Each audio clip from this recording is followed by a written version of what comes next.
ছেলের আবদারে আজ বাড়িতে হলো হিঙের কচুরি। ছেলে তো খেয়ে ভীষণ খুশি, সে তো ভীষণ টেস্টি বলছে। নমস্কার, আমি প্রতিমা কিচেন উইথ ভিলেজ ফুড থেকে আপনাদের সবাইকে সুস্বাগতম। আজ হিঙের কচুরি বানাতে কী কী লাগবে আপনাদের সবাইকে সেটাই দেখাবো। হচ্ছে আমি এখানে 1 কিলো ময়দার মধ্যে 500 ময়দা নিয়ে নিয়েছি, আর নিয়ে নিয়েছি হচ্ছে চিনি, লবণ আর সাদা তেল দিয়ে ভালো করে ময়দাটাকে মাখিয়ে নিলাম।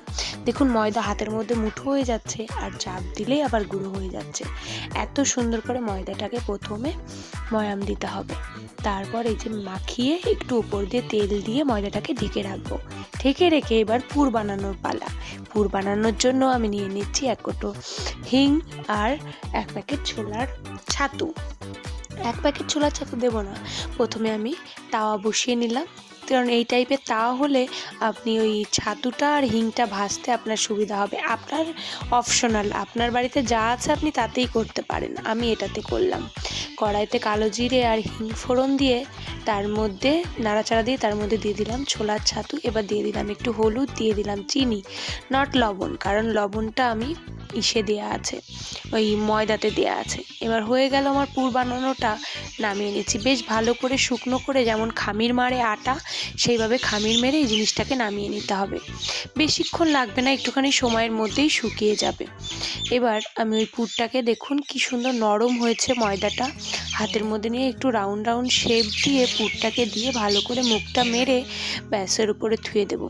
এবার সুন্দর করে আস্তে আস্তে বেলতে হবে, একদম জোরে জোরে বেলাই চলবে না। তেল মাখিয়ে নিয়ে একটু ভালো করে তেল মাখিয়ে নেবেন আগে, তারপর এটাকে সুন্দর করে বেলুন দিয়ে বেলবেন আস্তে আস্তে। দেখুন আমি কি সুন্দর মানে আলগা হাতে লুচিটাকে বেলছি। ওই পুরটা যদি একবার লিক হয়ে যায়, এই লুচিটা বা পুরিটা, হিঙের পুরি বলে, যদি লুচিটা লিক হয়ে যায় তার ভেতর থেকে পুরোটাই বেরিয়ে যাবে, ফুলবে না। দেখুন আমারটা লিক হয়নি জন্য আস্তে আস্তে লুচিটা সুন্দর ফুলে উঠলো।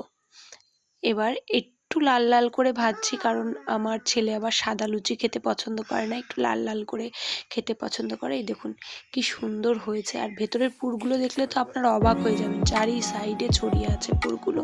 দেখুন ছেলে খেয়ে কত খুশি। এবার দেখুন পুরটা, ও এই লুচিটাকে মাঝখান দিয়ে ভেঙে দেখাবে পুরটা কত সুন্দর ভেতরে ছড়িয়ে গেছে। আরও যেন ওই তার সঙ্গে করেছিলাম কাবলি ছোলার থেকে পুরটাই যেন আরও বেশি ভালো লাগছে, পুর ভরা লুচিটা। সুন্দর না?